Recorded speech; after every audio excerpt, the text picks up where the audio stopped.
هيتكلف المشروع هيتكلف تقريبا 360 مليار جنيه خلال سنتين. هيتعمل طبقا لأقصى المعايير العلمية والتكنولوجية والفنية في كل شيء.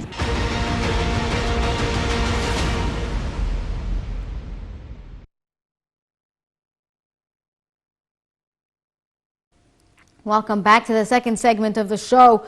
In this segment of the show, we're going to be talking about the government's efforts in upgrading and developing the upper part of Egypt and the new projects that are taking place there that were inaugurated recently by the president. And we're joined right now over the phone by Dr. Youmn Hamaki, a professor of economics at Ain Shams University. Good afternoon to you. Good afternoon. Thank you for joining us. Can you tell us a bit about the importance of developing or creating projects in Upper Egypt? Would you please Can you hear me now better? it again? Yes, the voice is not, I cannot hear you. Yeah, can you tell us about the importance or the significance of creating projects in Upper Egypt? Yes, this is very important. Why? Because completely Upper Egypt for a long time. And due to that, our resources in Upper Egypt are not exploited efficiently enough from one perspective. From another, Upper Egypt, we can find the concentration of poverty and unemployment.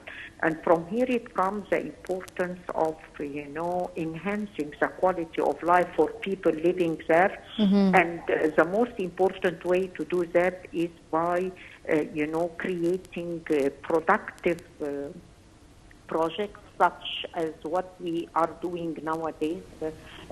Yesterday was the inauguration of a very important project regarding energy from one perspective, regarding, the industrial sector, and most studies of economists prove that whenever you can find industrial clusters, you are going to find poverty and due to that. Why? Because these areas and clusters can open opportunities of job for people living there, and from here it comes that economic empowerment of poor people is the most efficient way to address poverty.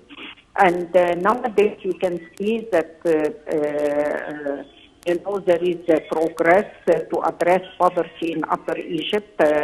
Poverty has been reduced during the last period, as has been declared by the Prime Minister, Dr. Mustafa Madbouli.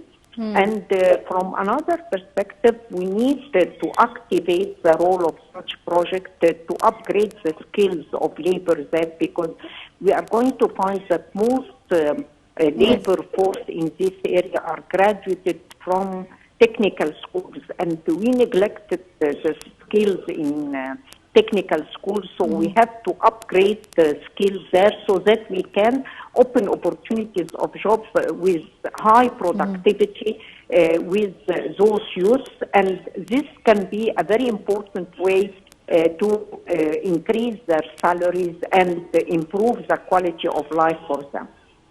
Yeah, what about the projects that have been taking place in Upper Egypt associated with the Decent Life Initiative that we've seen in cities like Asyut, Suhag, Qina and Luxor, as well as Aswan?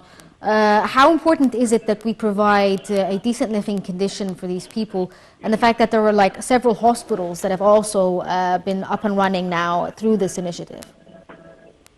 Yes, the initiative Decent Life, very important initiative nowadays taking part in Upper Egypt, and as has been declared that Upper Egypt is gaining a very high percentage of such initiatives, and from here it comes that it's not only by improving the types of services, sanitation and water and health services as well as educational services, but Besides, the important point is about, upgrading the skills, as I have just mentioned, and enhancing productive capacity in different sectors of the economy, like the industrial and the agriculture sector. I believe this adding productive capacity will be reflected on more opportunities of job for the youth there, and from here it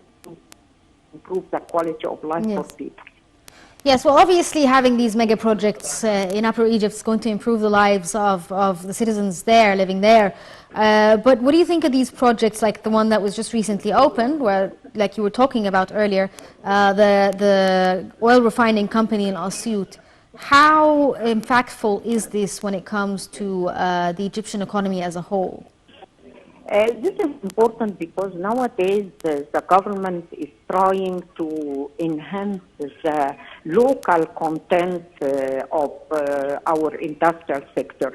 Our industrial sector, used to refer to importation for a large percentage, more than 30% according to studies of economists. And from here it comes that increasing the local content of the industrial sector means that we can use our resources more efficiently from one perspective, and from another to create opportunities of jobs and increasing value added and the productive capacity.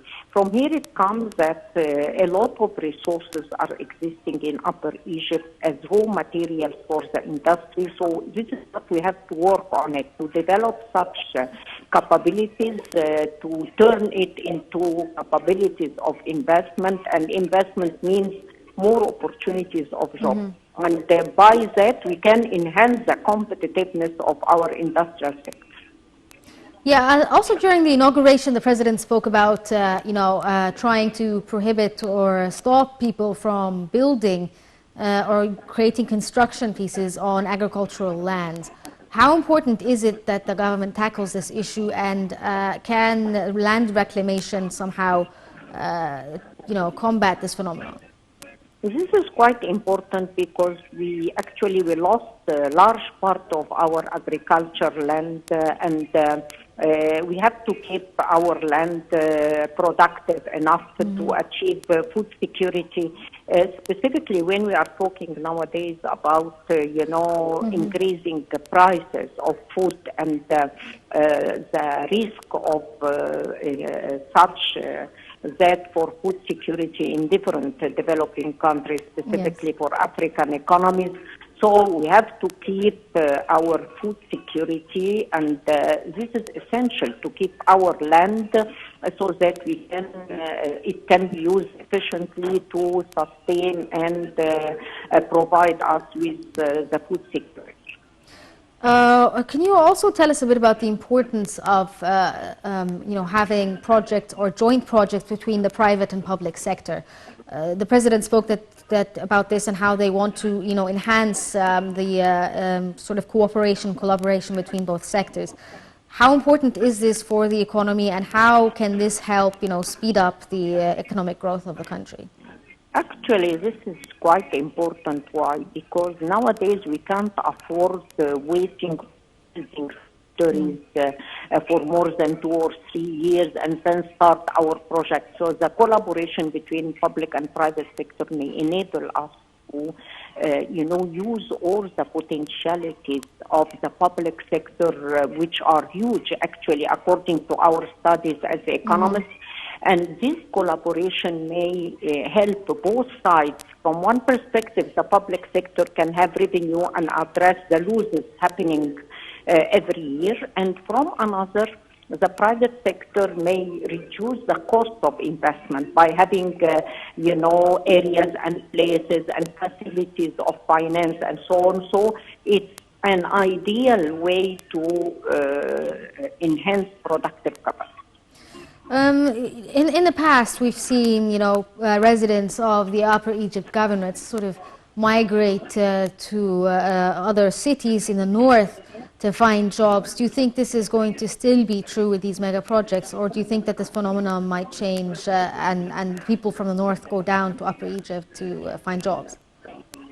I believe that Upper Egypt is going to attract immigrants coming from all over Egypt after having such a development because these opportunities of job and the opportunities of investment that are going to be opened in Upper Egypt are going to be huge due to the huge resources that are existing and unexploited, and according to investment. Are you still with us? Profitable, yes. profitable projects may exist in Upper Egypt, and from here it comes, it's going to be attractive points for investors, for those who would like to find opportunities of job. So it's going to be a change, a complete change in the situation for Upper Egypt for the coming period, inshallah. Do you think that the Upper Egypt could attract as well foreign investments like we've seen in other new mega projects and other new cities?